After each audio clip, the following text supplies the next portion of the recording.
My name is Lauren Hamilton, and today I'm going to be talking about how children should not be influencers. I'm going to be talking about the causes and effects and steps that we can take to eliminating the issue at hand.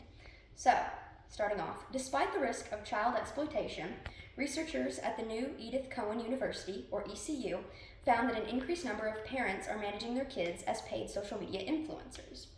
My stance is that children should not be social media influencers because it leads to child exploitation. They're being exploited for views, income, and their parents are running these accounts. So, let's get into it. Children are being exploited for views and income.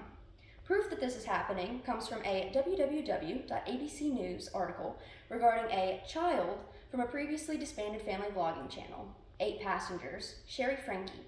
She talks to lawmakers about the dangers of child exploitation from family vlogging channels. She states, it's more than just filming your family life and putting it online. It is a full-time job with employees, business credit cards, managers, and marketing strategies. Sherry Frankie also continues to say that there is no such thing as a moral or ethical family vlogger. Now, during this interview, Sherry is speaking with lawmakers about banning social media influencer accounts for children and banning the vlogging channel as a whole. Now, some may say that this isn't really an issue because there's a barrier between the child and the people watching, the viewers. However, from a shocking statement from www.today.com from an interview with a previous child influencer's chilling words, the premise of this video comes from a child being filmed by her mom in the car saying the following statement. Mama, this lady came up to me and said she always sees me on Instagram dancing, but I don't dance on Instagram. I only dance in Australia. So, like Sherry Frankie, this child was being exploited online.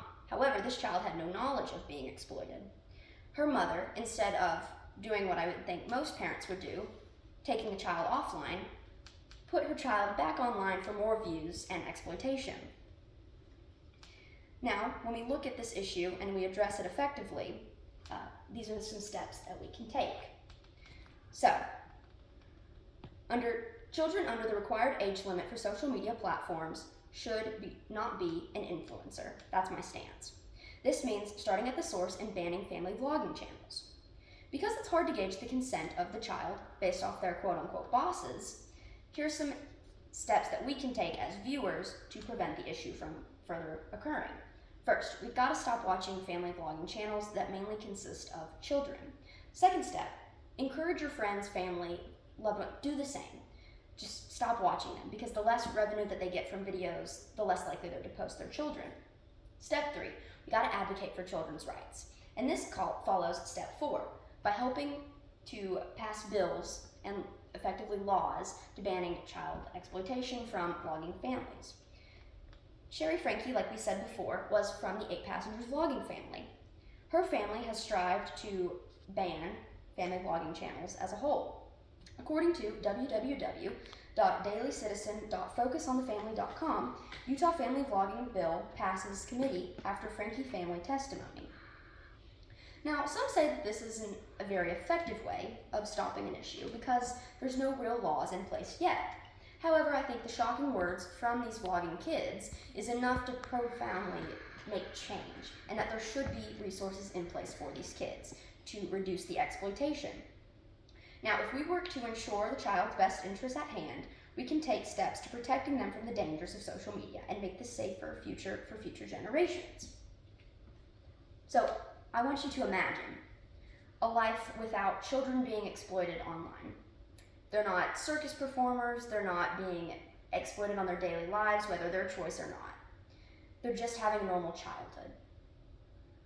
I will reiterate my statement again. Children should not be social media influencers because it leads to child exploitation.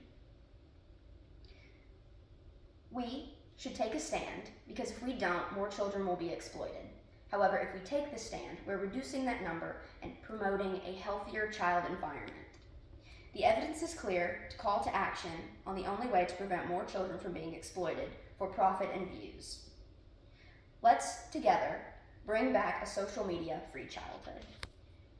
And then here are my resources.